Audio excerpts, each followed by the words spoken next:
Vamos conhecer agora a inteligência artificial que pode praticamente ler a sua mente.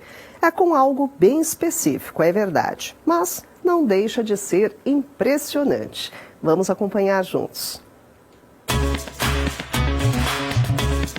Já imaginou uma tecnologia capaz de ler a mente de alguém para gerar uma música que a pessoa já tenha escutado, gerando tudo igual? Gênero musical, ritmo e até instrumentos?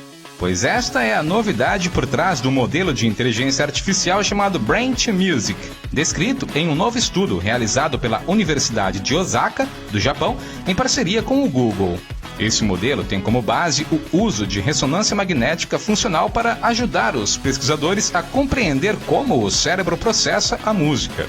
No trabalho, os pesquisadores coletaram informações cerebrais de 5 pessoas enquanto elas ouviam trechos de músicas de diferentes gêneros, entre blues, música clássica, country, hip hop e jazz. Então, a inteligência artificial foi treinada para encontrar correlações entre as características da música e os sinais cerebrais dos participantes. Depois, o programa conseguiu converter os dados em representações musicais das músicas originais.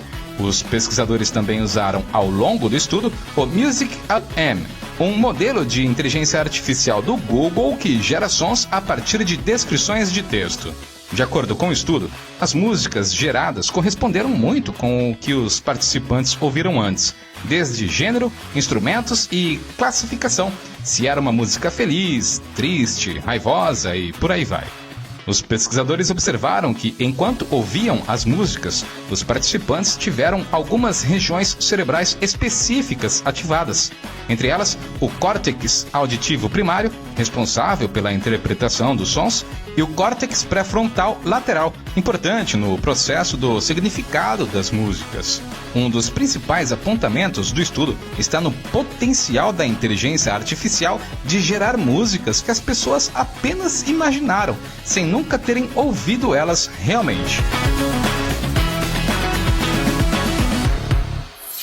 Para entender um pouquinho melhor esse assunto, a gente vai receber agora ao vivo aqui no Olhar Digital News o professor Álvaro Machado Dias, que é pós-doutor em neurociências e professor da Unifesp. Deixa eu colocar aqui o professor Álvaro, o professor doutor na nossa tela. Vamos lá. Olá, boa noite, professor Álvaro. Muito obrigada pela sua participação. Bem-vindo ao Olhar Digital News. Olá, Marisa. Eu que agradeço muito a possibilidade de estar aqui com você. Muito bacana. Vamos falar um pouquinho, não é, doutor Álvaro? Como nós falamos agora há pouco aí na reportagem, essa inteligência artificial examina a atividade cerebral do indivíduo para produzir uma música com base no que o indivíduo tinha ouvido. A nossa atividade cerebral tem essas assinaturas, digamos assim, que podem mesmo serem lidas?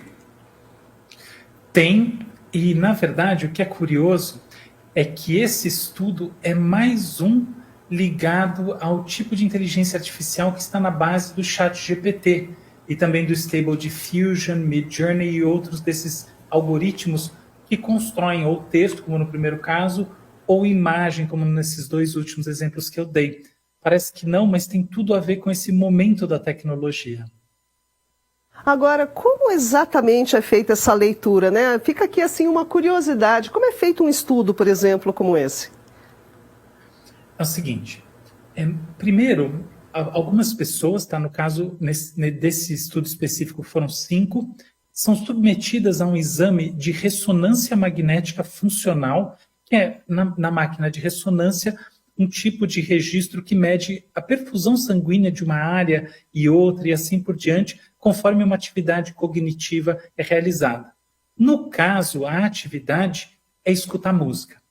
Um grupo pequeno, bem definido de músicas, é exibido no fone, é apresentado para esses sujeitos que estão dentro da ressonância.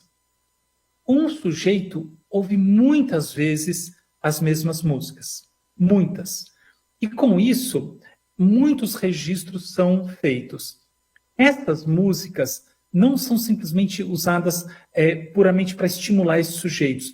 Em paralelo, é feita a chamada anotação, ou seja, é registrado em linguagem natural, na linguagem que a gente fala, quais são as características da música. Então, se a música é mais triste, se a música é feliz, se é uma música no gênero tal ou no outro gênero, e assim por diante.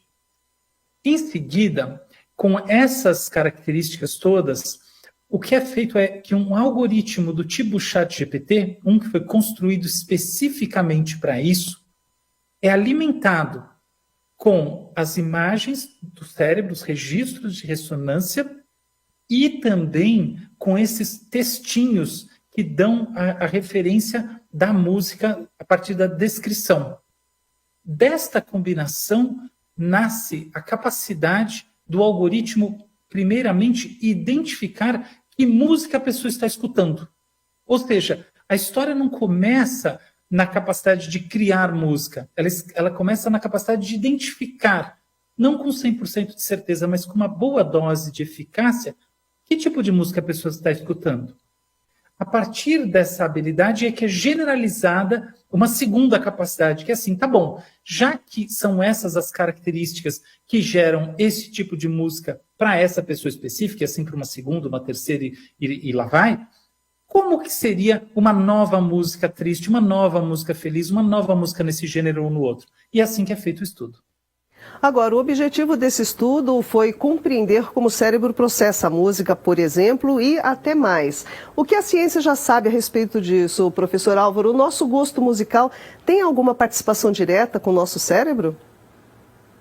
Sem dúvida, eu diria assim, todas as nossas preferências culturais são baseadas em memórias e também em tendências intrínsecas nossas.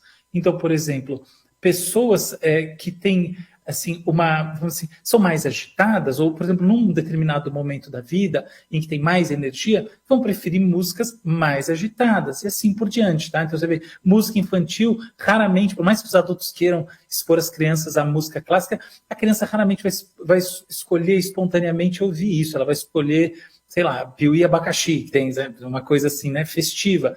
Então, a música tem um componente pessoal, e tem esse componente que é muito mais importante, que é culturalizado.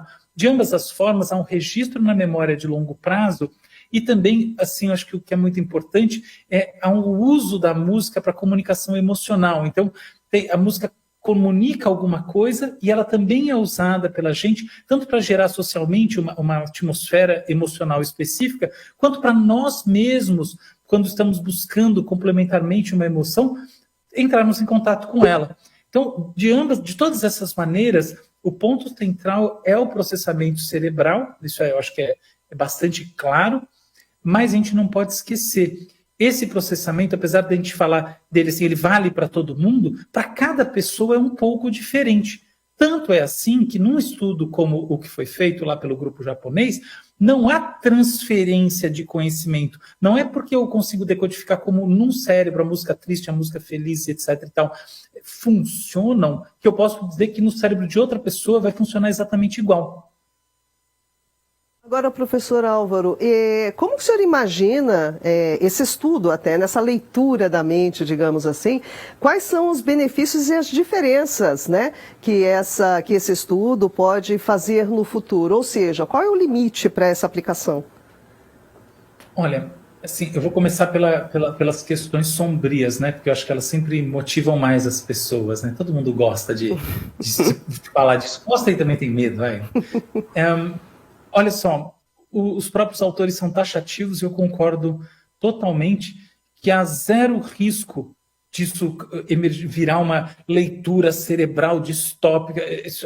Essas paranoias são divertidas, mas não tem nenhuma chance disso acontecer porque não há transferência, como eu estava dizendo. Ou seja, eu preciso de horas de ressonância de um cérebro para entender como uma pessoa decodifica informações, para, a partir disso, tentar construir músicas na mesma linha, simplesmente usando essas anotações. Tá, é assim que essa pessoa entende música triste? Então, já que culturalmente música triste quer dizer isso aqui, é isso aqui que eu vou construir. Portanto, não há transmissão alguma, não há nenhuma chance de a partir desse tipo de tecnologia, se construir um leitor universal do cérebro das pessoas e assim por diante.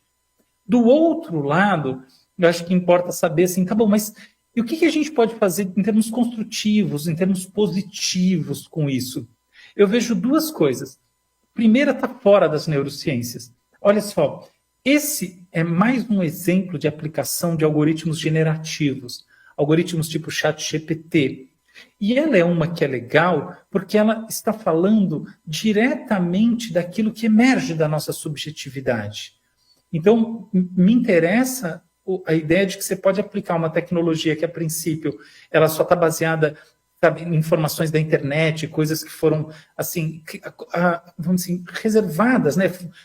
Se tornaram parte desse grande reservatório humano a partir do trabalho de muitas pessoas para olhar um indivíduo só, para criar, para decodificar especificidades do Isso é muito poderoso. Como é o inconsciente de uma pessoa, como as pessoas sonham e assim por diante. Isso tudo está na linha que a gente espera poder decodificar usando algoritmos generativos que são de reconstrução e podem ser teoricamente usados, na verdade, na prática também, para reconstruir sonhos. É a mesma lógica que essa da música. Fora disso, do ponto de vista das neurociências, o que eu vejo que um estudo desses mostra é justamente a antítese do medo distópico das pessoas. Justamente um estudo desses prova que o cérebro de cada um funciona de um jeito. Se eu processo música de um jeito, não quer dizer que você vai processar do mesmo e assim por diante. Isso eu acho que é legal. Em termos humanos, é bem valioso a gente ver o valor do Certeza. Bom, pessoal, conversamos com Álvaro Machado Dias, que é pós-doutor em neurociências e professor da Unifesp. Muitíssimo obrigada pela sua participação, professor Álvaro. Espero poder contar com a sua presença aqui mais vezes.